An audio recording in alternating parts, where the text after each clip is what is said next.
یکی از بزرگترین مشکلاتی که متاسفانه در جامعه ما وجود داره ای است که همیشه ما به اشتباهات دیگران و به خطاهای دیگران فکر میکنیم و همیشه دیگران را ملامت میکنیم که تو چرا همچون گناهی را مرتکب شدی و چرا همچون نقصی در تو وجود داره.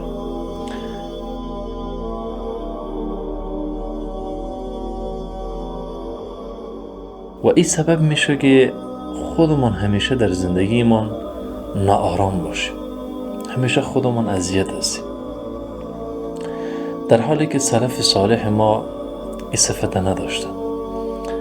اسلاف ما همیشه نفس خودشان و حالت خودشان اونها را از نگاه کردن به عیوب دیگران مصروف نگاه داشته بود.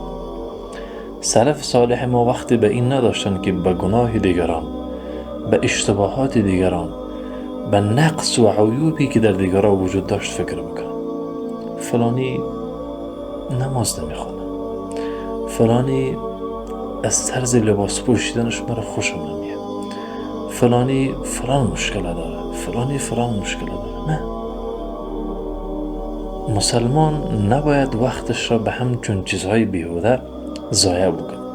همیشه با خودمان فکر بکنیم که وقت خودمان را در چی مواردی باید مصرف بکنیم.